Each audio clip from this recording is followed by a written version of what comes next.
بسم اللہ الرحمن الرحیم۔ حضرت آدم علیہ السلام کو جب جنت سے راندہ درگاہ کیا گیا، جنت سے نکالا گیا، زمین میں اتارا گیا، تو لکھا یہ ہے کہ آدم علیہ السلام جب وہاں سے چلنے لگے ہیں تو انہوں نے وہاں سے حجرہ اسود کو اٹھا لیا۔ حجرہ اسود کو بطور موڑے کے یعنی بیٹھنے کے لیے ایک سیٹ کے طور پر یہ حجرہ اسود کو بغل میں لے لیا اور زمین پہ اتار دیے گئے۔ اور دوسری روایت میں آتا ہے کہ جس رات آدم علیہ السلام کو آسمان سے زمین پر اتارا گیا تو اس رات میں آدم علیہ السلام بڑے وحشت محسوس کر رہے تھے، بڑے مایوس، اور پوری اس دنیا کی ہو کے عالم میں اکیلے رات کو بیٹھے ہیں اور بڑی ایک مایوسی اور وحشت طاری ہے۔ اسی رات میں اللہ تبارک و تعالیٰ نے جنت کے دو جواہر یعنی ایک حجر اسود اور دوسرا مقام ابراہیم، یہ دو پتھر اللہ تبارک و تعالیٰ نے اس رات میں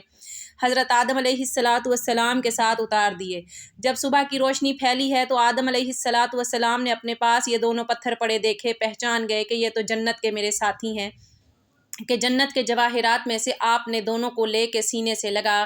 کہ ان کو بغل گیر ہو گئے۔ اس سے تسکین حاصل کرنے لگے کہ یہ وہ جنت کا ایک سامان میرے ساتھ آ گیا ہے۔ اس طریقے سے اللہ نے ان دونوں پتھروں کو زمین پر اتارا۔ اور عجیب بات ہے،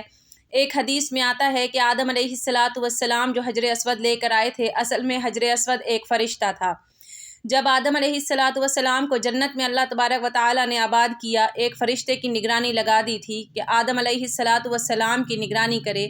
کہ وہ ان تمام کے تمام جنتی ان کے لیے مباح ہے، لیکن یہ جو ایک درخت ہے اس درخت کے کھانے سے ان کو منع کیا گیا ہے، تو تم اس کی نگرانی کرتے رہو، کہیں آدم علیہ السلام اس درخت کا پھل نہ کھائیں۔ چنانچہ یہ فرشتہ وہ ہے جو آدم علیہ السلام کی نگرانی کرتا رہا، تو آدم علیہ السلام بھی محتاط رہے اور جنت کے اندر وقت گزرتا رہا۔ جب اللہ تبارک و تعالیٰ کو تقوینی طور پر منظور تھا کہ آدم علیہ السلام پھل کھائیں اور پھر آگے سارا پروسیس جو ہوا، تو یہ تکویلی نظام ہے، اللہ کے ہاں یہ ہونا تھا، یہ مقدر تھا، تو اللہ تبارک و تعالیٰ نے آدم علیہ السلام سے اس فرشتے کو اوجھل کر دیا، یعنی آدم علیہ السلام کو فرشتہ دائیں بائیں کہیں نظر نہیں آیا۔ تو جب یہ آدم علیہ السلام کو پھل کھانے کا موقع آیا تو انہوں نے آگے بڑھ کر اس پھل کو کھا لیا۔ جیسے ہی پھل کھایا تو اللہ تبارک و تعالیٰ کے ہاں ظاہر ہے کہ ایک خاص قسم کا غضب نازل ہوا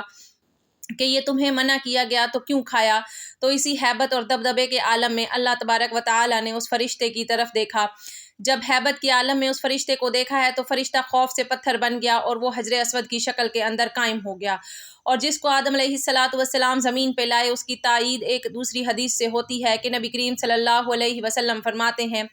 کہ کل روز قیامت میں جب حجر اسود میدان حشر میں آئے گا تو اس کے دو کان ہوں گے اور اس کی دو آنکھیں ہوں گی، اس کی زبان ہوگی، باقاعدہ ہاتھ ہوں گے، گویا کہ پورے ہاتھ پیر کے ساتھ یہ میدان حشر کے اندر پہنچے گا۔ اور ساتھ ہی نبی صلی اللہ علیہ وسلم نے فرمایا کیونکہ حجر اسود اصل میں ایک فرشتہ تھا، وہاں اللہ تبارک و تعالیٰ دوبارہ اس کو انہی اوزار کے ساتھ ظاہر کر دیں گے اور وہاں پہنچ کر پھر دنیا کے اندر ان کو بوسہ کرنے والے جو لوگ ہیں ان کے حق میں گواہیاں دیں گے۔ تو معلوم ہوا کہ یہ حجر اسود ایک فرشتہ ہے کہ دنیا کے اندر جو لوگ ہیں جو اس کو بوسہ دیتے ہیں اور وہ تختی پر نوٹ ہو جاتا ہے کہ اس آدمی نے مجھے بوسہ دیا، اس کے گناہ معاف کر دیے گئے ہیں، تو کل روز قیامت میں وہ اس کی گواہی دے گا۔ اور مزے کی بات ہے کہ دنیا کے اندر ایک بہت بڑے محدث گزرے ہیں، وہ یہ کہتے ہیں کہ میں مکہ کے اندر حرم میں حجر اسود کے قریب، کعبہ کے قریب ایک عرصے تک رہا، تو میں نے ایک مرتبہ عجیب نظارہ دیکھا کہ یہ حجر اسود وہاں سے نکلا اور اس حجر اسود کے دونوں ہاتھ تھے، پیر تھے، اس کے کان، اور پوری ایک انسانی شکل میں نکلتا ہے، وہ نکلا اور کافی دور تک ٹہلتا ہوا اور دوبارہ وہ اسی جگہ قائم ہو گیا اور اسی طرح پتھر کی شکل اختیار کر دی۔ اس روایت سے تائید ہو گئی ہے کہ جو اس بہت بڑے محدث نے یہ نظارہ دیکھا تو معلوم ہوا کہ حدیث میں آتا ہے کہ جب حجر اسود کو کوئی حج یا عمرہ کرنے والا بوسہ دیتا ہے تو حقیقت میں وہ اللہ سے مصافحہ کرتا ہے، اللہ سے سلام کرتا ہے، تو سلام کرنے کے نتیجے میں اللہ تبارک و تعالیٰ اس کے سارے گناہوں کو معاف فرما دیتے ہیں، جیسے خود دو ایمان والے جب آپس میں ایک دوسرے سے مصافحہ کرتے ہیں۔ حدیث میں آتا ہے کہ ان دونوں کے الگ ہونے سے پہلے، ان کے مصافحہ الگ ہونے سے پہلے اللہ گناہ معاف کر دیتے ہیں، تو وہاں حجر اسود کو مصافحہ گویا کہ اللہ سے مصافحہ ہے، تو اللہ سے مصافحہ اور گناہ معاف نہ ہو یہ کیسے ہو سکتا ہے؟ اس سے اللہ تبارک و تعالیٰ گناہوں کو معاف کر دیتے ہیں۔ تو یہ حجر اسود یہ وہ فرشتہ ہے کہ جو ہر بوسہ دینے والے کی تفصیلات کو نوٹ کر لیتا ہے۔ تو اللہ تعالیٰ سے دعا ہے کہ اللہ تبارک و تعالیٰ ہمیں حجر اسود کا سلام اور اس کا بوسہ لینے کی سعادت نصیب فرمائے، آمین۔ لیکن اس میں شریعت کا مسئلہ لکھا ہے کہ اس کے لیے آپ کسی دوسرے کو تکلیف دے کر